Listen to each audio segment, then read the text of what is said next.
TikTok Creative Award irratti maaltu uumame? Akkaataa uffannaa fi akkasumas loogiin tiiktookoroota irratti hojjetame maali? Keessumaa wantoonni jibbisiisoon saganticha irratti uumame ajandaa addaa uume maal fa'aadha? Odeeffannoo wantoota kanneenii fi kanneen biroo wal qabatan ragaalee quubsaadhaan deeggaramuun bal'inaan waan isin biraan geenyuuf hanga xumuraatti akka nu waliin turtan affeeramtanii jirtu.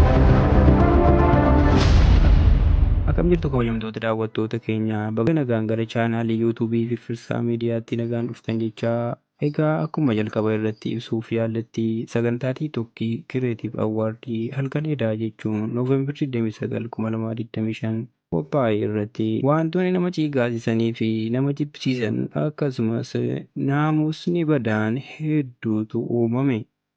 Jalqaba irratti akkaataa uffannaa tiiktookoroota sagantichaa irratti hirmaatan irraa yookaan jalqaba irratti aartistiidha kan ofiin jedhu namni maqaan isaa Joosii jedhamu kun huccuu guutummaatti diimaa akka addunyaatti saala wal fakkaataa deeggare jedhanii aartistoonnii fi aktivistoonni biyyoota alaa uffatee kan saganticha irratti hirmaate yoo ta'u innis maali yaadeeti akkaataan uffannaa isaa ergaa maalii qaba waan jedhu irratti namoonni baay'een wal hirkaa fuudhanii kan haasaa jiranidha.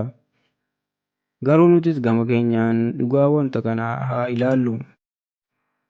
Namni asirratti argitan kun aartistii Ameerikaa beekamaa fi diizaayinera faaya huccuulee garaagaraa hojjetu akkasumas awwaardiiwwan garaagaraa irratti hojjeta. Maqaan isaa Biilii Poortar jedhama.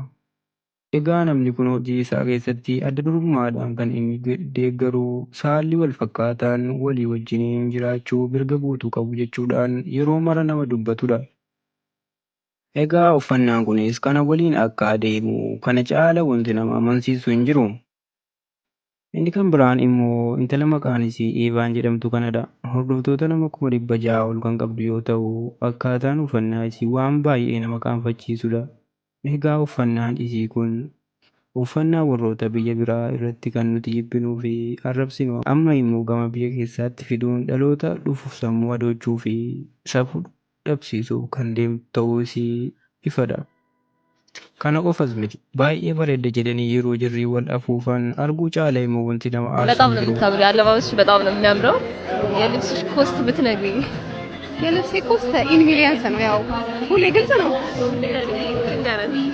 ነገር 3 ሚሊዮን ብር።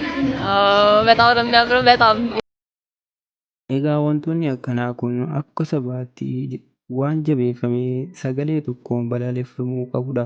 Sababni isaas kaayyoon warroota dhihaa dhaloota lafaa dhufan harka ofii keessa galchatanii kumaara isaanii sammuu dhalootaa irratti taphachuudha.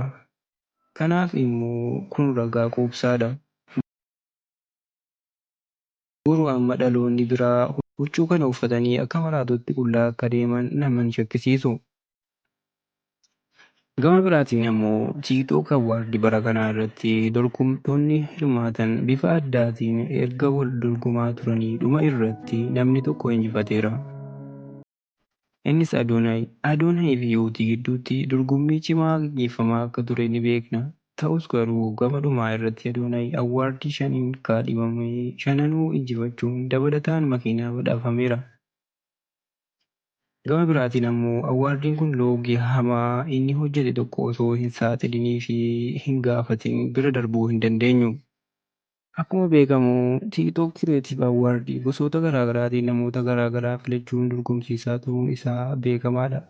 Haaluma kanaan addatti Cilaaloo Fuud Kompileeks dhaabbanni jedhamu immoo dorgomtoota dhaabbata isaanii beeksisan addatti badhaasuuf dorgomsiisaa kan ture yoo ta'u dhuma irratti garuu loogii hojjechuun nama viyuu fi wootii olaanaa qabu kuffisuudhaan nama biraa badhaasichaaf affeeruun isaa baay'ee nama raaja. Akka fakkeenyaatti yoo fudhanne tiiktookaroota Oromoo kan ta'e Miinaa Mul'amni jedhamu viyuu fi wootii olaanaa otoo qabu shira hojjetanii badhaasa isaa nama biraatiif dabarsanii jiru. Kunis abbaa murtii fi dhaabbatichi maal irratti hundaa'ee kana akka raawwate ibsa bal'aa nuuf haa kennuun gaaffii namoota baay'eeti. Egaa kabajamtoota daawwattoota keenyaa turtii hanga ammaatti nu waliin taasiftaniif hedduu galatoomaa jechaa hanga sagantaa biraa walitti deebinutti chaanaalii keenya kana sabiskiraayib viidiyoo kana immoo laayik gochuun cinaa akka dhaabbatan kabajaan isin gaafannaa. yeroo gaarii qabaataa jenna.